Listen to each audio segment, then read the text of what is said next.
Tithe of Man, Part 5 through 8, by Gluttonous Slave. Far below the divisionary raid, Father Thrash inhaled. With exhalation his sermon commenced.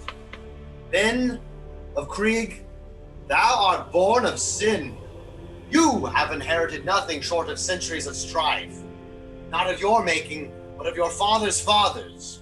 From their vile seed have you sprung forth. To inherit what? This blasted ball of tar? Your birthright is nothing short of curse. How will you receive it? Things been stood immobile in the rumbling confines of the termite. With blood and bombasticity shalt thou ride with grace.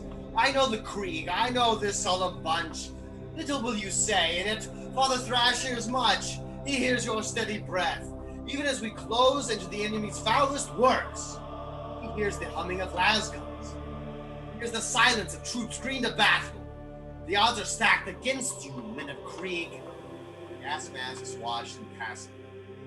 Long ago, Father Thrash chose to augment his tracheal lobe, that he may breathe Krieg's filthy air without concealing his humanity. Father Thrash continued his anointment from the box to all subterranean unions. This, I have promised, is our finest hour. The Emperor has told me so. I saw his shimmering light, even so far beneath his grace, and cavern and camp did I see his visage, glimmering with virtue. Forward did he point, and so forward do we plunge, into the works of our foe shall we emerge. How will we be received, men of Krieg? The battle above did not sound as if it were going well. Torrential vibrations shook the termites' paths. With tithe of man shall we be received. Face the enemy, gut them, blast them, kill them. Only once it is done shall thou be bathed in the Emperor's light. The melt was running cool and the drills were running slow. Brace, men of Krieg, called Thrash, his plasma gun thrumming. As the digging craft emerged into the enemy tunnels, the Ministorium priests pressed forward. Tech thralls and clone freak were blasted blue into neat piles of ash. Beverant 5 was matched with Labrys lasgun. Progress was quick at first. The termite assault proved to be quite a surprise. Deranged menials scrambled to escape as they were beset by las and plas. Unlike a tunnel's typical smoothness, these underground paths were cut jagged from the earth, branching and dashing with the thoughts of a lunatic. Digging engines of the enemy were found and blasted beyond sabotage. Instead of drills, sported biomechanical orifices. Such oddities were only afforded with a moment's curiosity. Pushing the raid required every iota of attention. Grim efficiency was afforded until the preacher died. Gunned down mid-sentence, the old man flopped limp. Boots pounded down neighboring tunnels, echoing all the way through. What was expected as a rival regiment was revealed as something sinister instead. Both forces rushed to meet each other. With no cover, gun lost supremacy over bayonet. The men the sergeant killed in those tunnels were not of the Krieg. Their kit was a far cry from standard issue. Their weapons were Baroque. They shouted names that burned to hear. They should not have been in Krieg. The sergeant was too busy to be surprised, though. He loaded fresh shells into his trench gun. His box operator silently bled out beside him. With a satisfying, the weapon was primed. He rose from his crouch and fired. The enemy was a target bearing weapons of murder. Blades were dropped as the soldier's helm was crushed like a dirty bucket. The next shots found themselves in the tangle of limbs of both uniforms. For tourist fire did not match, and the men of the regiment had slowly begun to realize their lives would end soon. All that matters was the enemy being brought to ruin. Krieg would fall this day. Know what the foe's mind works. Without the aid of Vox support, the sergeant resorted to shouting, "Split up, squad by squad, take the tunnels." He was not sure how many heard his call or even how many were left, but the sergeant had not gained his rank by idle means. With trigger depressed, the non-commissioned officer began to rack the slide. Shells flew out as fast as the motion could be completed. Street Sweeper lived up to its name, clearing a corridor of corrupted kin. He waved the flame trooper forward. Promethium jelly raced out to sear spilled blood. Listening howls from further down the passage. They advanced past the Carnels and further to the dark.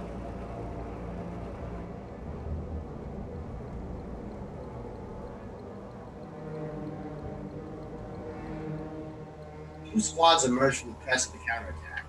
The platoon-sized element coordinated to establish crossfire between the labyrinth. They advanced unburdened by the knowledge that they were the last of their regiment. A single sergeant held rank over what remained of all the fighting men. This war had started as many had on Krieg. The planet had an abundance of men willing to die, with only finite craft to ferry them among the stars. Such scarcity led regiments to compete for their place and to take them off world. However, it was not a regiment they fought. It was something dark and twisted and beyond number. Ruptured masks revealed wild eyes. Coarse fabric was covered in obscene script. The only uniformity in the enemy's ranks was an absolute vileness. Such foes died well. Crude projectiles, net and barb, flew out amongst autogun bursts. No matter how many died, more came to howl down the passages.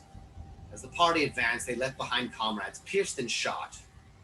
Those able dug in with gritted teeth. Their sergeant saluted them before setting off. His flame trooper pilot light was microcosm to their own standing, a spark in absolute darkness.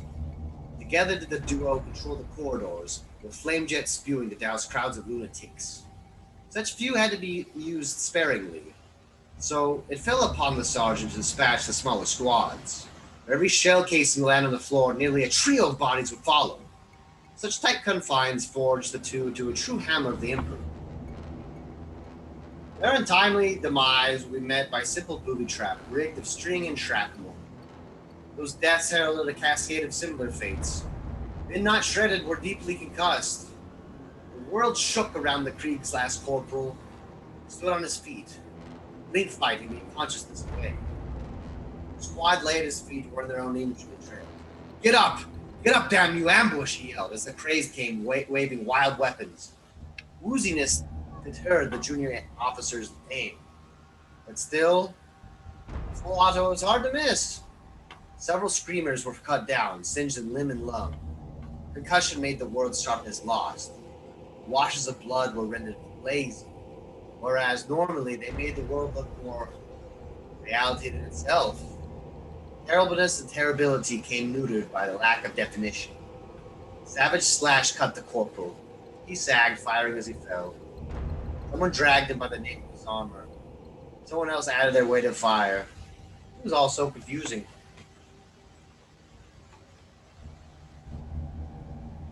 All ammunition was expended. All grenades gone. All bayonets bent. The corridor had become catastrophe. There was one final measure to be taken. The engineer looked to see that his corporal had fallen with a detonator. Cut off by a stretch of melee, all that could be done was to fight one's own war. While less than meters separated the last unit, it might as well have been on the other side of no man's land. All the demolition specialists could do was swing away for his life. With wires and pipes sought to drill his eyes out. The deft swing of the trenching tool caught the cable twister, stunning the thing. The press all took to lodge digging blade in the breast. The engineer shuffled out a serpent-ridden heart. Before the corpse could settle down to die, its killer was beset once more.